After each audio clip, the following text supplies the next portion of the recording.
প্রতিটা মানুষ জানতে চায় কি হয়েছিল ৭৫-এর ১৫ই আগস্ট। প্রথম কথাটা হচ্ছে যে ১৫ই আগস্ট কিন্তু কোনো বিচ্ছিন্ন ঘটনা না। এটা সূত্রপাত হয় মুক্তিযুদ্ধ চলাকালীন অবস্থায়। আমরা বুঝতে পেরেছিলাম যে বাংলাদেশের মুক্তিযুদ্ধটা অ্যাকচুয়ালি কাদের ইন্টারেস্টে হচ্ছে। দেখে আমাদের ইন্টারেস্টে হচ্ছে যে আমরা আমাদের দেশ যুদ্ধ করে স্বাধীন করব, নাকি এটার পেছনে অন্য কোনো উদ্দেশ্য কাজ করছে। যখন ৭ দফাতে চুক্তি করে নজরুল ইসলাম আর তাজউদ্দিনকে পারমিশন দেওয়া হলো to establish provisional government in Calcutta, এই ৭টা ক্লজ পড়ে সাইন করার পর, দস্তখত করার পরে নজরুল ইসলাম সাহেব ফিট হয়ে পড়ে গিয়েছিলেন যে এটা তো একদম একটা দাস খত যে আমরা ক্রমান্বয়ে ভারতের একটা করদ রাজ্য, তারপরে একটা অঙ্গরাজ্য হিসেবে অঙ্গরাজ্যে পরিণত হবে বাংলাদেশ, হবু বাংলাদেশ। আর ওই joint declaration between Usmani and general Manekshaw joint command establish করার পর কথা ছিল যে general Usmani on behalf of Bangladesh government will invite General Manekshaw to come and be present as an auxiliary force commander, সহায়ক শক্তির কমান্ডিং চিফ হিসাবে in the surrender ceremony, but the instrument will be signed by the Mukti Fauj commander-in-chief, who was General Usmani, Colonel Usmani. কিন্তু সেটা হতে দেওয়া হলো না। 16ই ডিসেম্বরে যে সারেন্ডার সেরেমনি হলো রেস্ট করতে, সেখানে পরিষ্কার বাংলাদেশের জনগণ দেখতে পেল যে পাকিস্তান আর্মি সারেন্ডার করছে ভারতীয় সেনাবাহিনীর কাছে, এবং সেখানে সাইন করছেন আরোরা ভারতীয় বাহিনীর পক্ষে, আর ওদিকে নিয়াজি পাকিস্তানি আর্মির পক্ষে।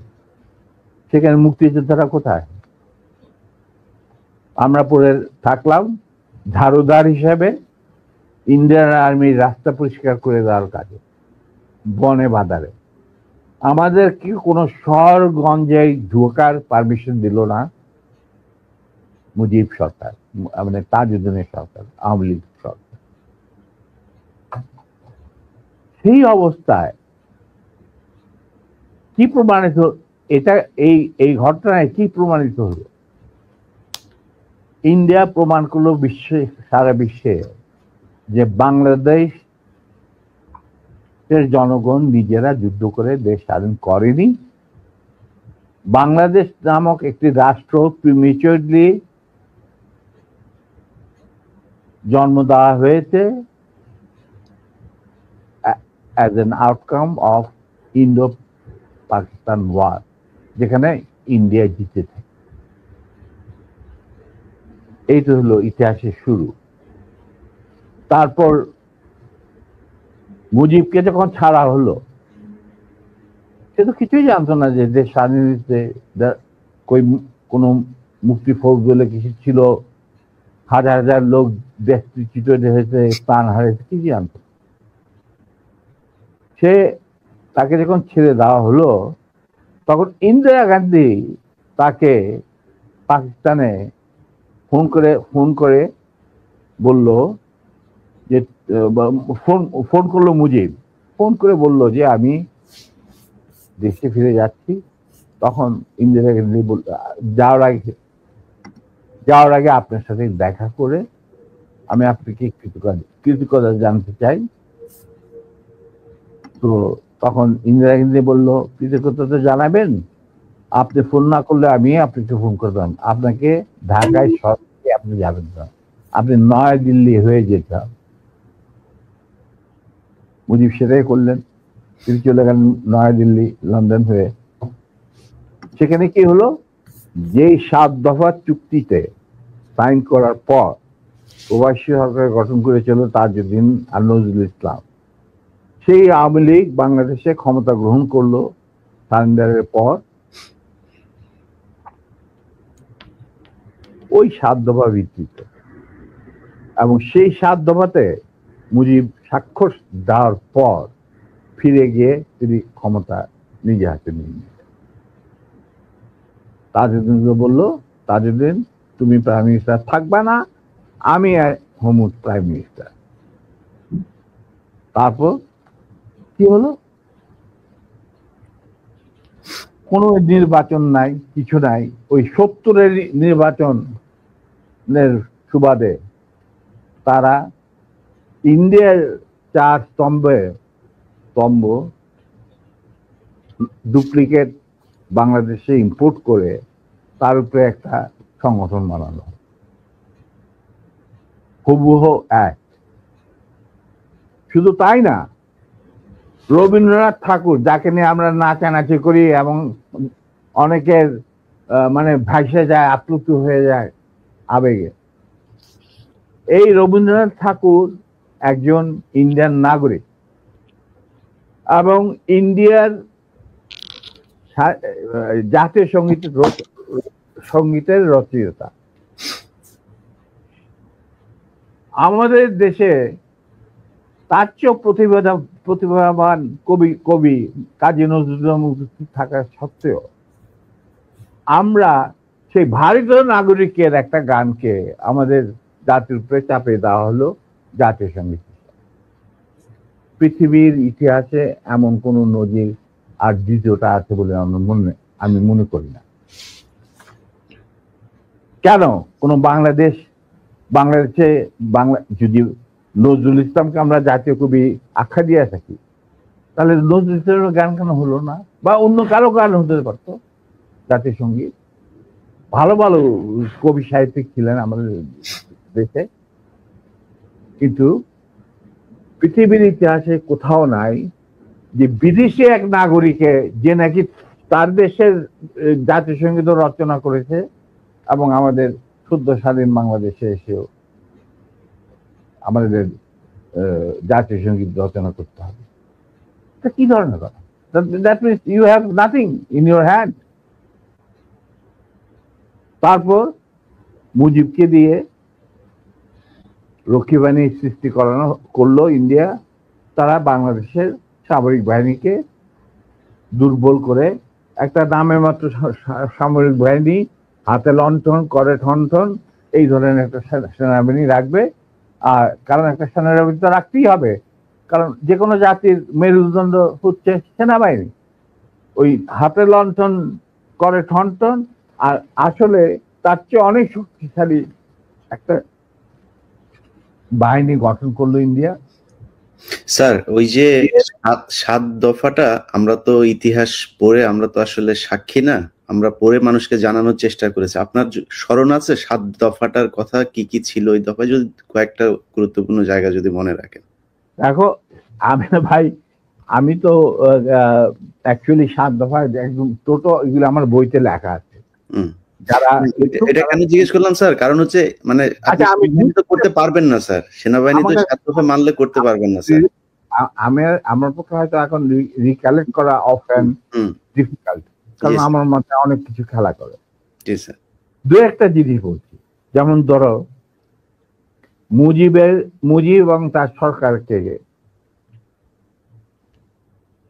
প্রোটেকশন দেওয়ার জন্য ইন্ডিয়ান আর্মি অবস্থান করবে বাংলাদেশ। বাংলাদেশের কোন শক্তিশালী সামরিক বাহিনী গঠিত হবে না। বাংলাদেশের কোন স্বাধীন বৈদেশিক নীতি থাকবে না। বাংলাদেশের শাসন ব্যবস্থা, আমলাতন্ত্র, শিক্ষা ব্যবস্থা স্বাস্থ্য ব্যবস্থা, শিল্প ব্যবস্থা, কৃষি ব্যবস্থা সবকিছুই চলবে ভারতীয় বিশেষজ্ঞদের ইচ্ছা মতো। তারা মুজিব বিরোধী কোনো মানুষকে বাঁচিয়ে রাখা হবে না। তার জন্য যত লোক মারা দরকার মারা হবে, যত লোককে লুলা ল্যাংড়া করা হবে, চক্ষু তুলে নেওয়া হবে, মেয়েদের ইজ্জত লুণ্ঠন করা হবে, কোনো সমস্যা নাই। এইভাবে প্রতিপক্ষের উপর ঝাঁপিয়ে পড়ায় 40,000-এরও বেশি লোক মারা গেছে, সেটা সবাই জানে, প্রত্যেক আসছে।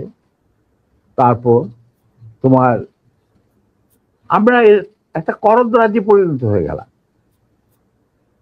কিন্তু সমস্যা দেখা দিল যে বাংলাদেশের মাটিতে যদি যে ইন্ডিয়ান সোলজাররা অবস্থান নেয়, তাহলে বিদেশ থেকে কোনো দেশেই বাংলাদেশকে স্বীকৃতি দিতে রাজি না। কারণ পাকিস্তান ইতিমধ্যে সিকিউরিটি কাউন্সিল থেকে একটা আইন পাস করে নিল যে বাংলাদেশে কে নিয়ন্ত্রণ করতে ভারত, তাদের সেনাবাহিনীর মাধ্যমে, মুজিব সরকারের মাধ্যমে।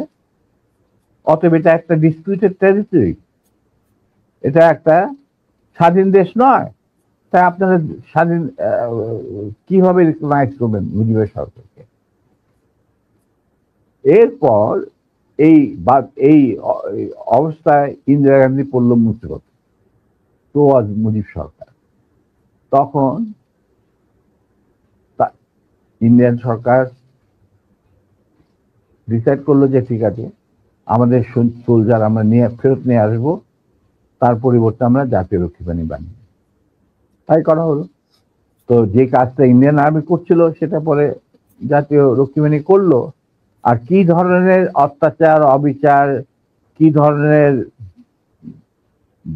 মানে হত্যাযজ্ঞ, গুম খুন এবং অনাচার অবিচার মুজিব সরকার করছিল, সেটা খতিয়ান তো তুমি আমার কি ভালো জানবে। অনেকে এই বিষয়ে লিখেছেন, সাহসী যারা তারা লিখে গেছেন, আমিও কিছুটা লিখেছি। সেখানেই শেষ হলো না। তারপর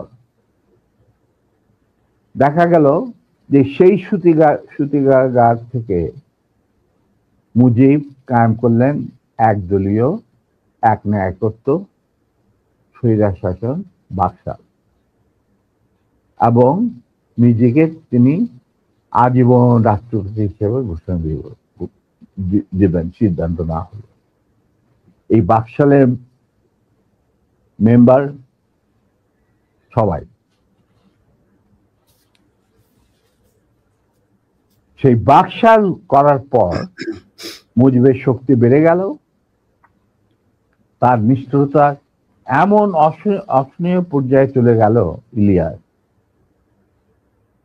লুটপাট, মার ধর, চোরাচালান, নকল টাকা ছাপানো ভারত থেকে, এই সমস্ত মানে একটা আমাদের মনে অস্তিত্বই এমন অবস্থায় গিয়ে থাকলো যে মানুষ একদিন মুজিবের জন্য দোয়া করেছিল যে আল্লাহ এই মুজিব আমাদের চোখের মনি, আমাদের বাঁচাবে, দেশকে স্বাধীন করবে, বাঙালিদের ন্যায্য অধিকার আদায় করবে। সেই মুজিবের জন্য লোকজন আল্লাহর কাছে দোয়া চাচ্ছিল যে আল্লাহ আমাদের আজাদ দাও, নমরুদের হাত থেকে আজাদ দাও, আমরা তো শেষ মরে যাচ্ছি, সব কোথাও কোনো কেউ নেই প্রতিবাদ করা। এটা তো আমরা যারা সেনাবাহিনীতে তখন ছিলাম, যারা দেশপ্রেমী যোদ্ধা, তারা ঠিক মেনে নিতে পারেনি। যেভাবে তারা মেনে নিতে পারেনি পাকিস্তানের জান্তাদের অবিচার এবং দুরাচার। এরই পরিপ্রেক্ষিতে তাদের নেতৃত্বে সংগঠিত হয় একটা সেনা বিপ্লব। অনেকে বলে মুজিবকে মারা হলো কেন? মুজিব তো মারা যায় নাই, মুজিব নিহত হয়েছে। একটা সেনা অভ্যুত্থানে ঘটাকালে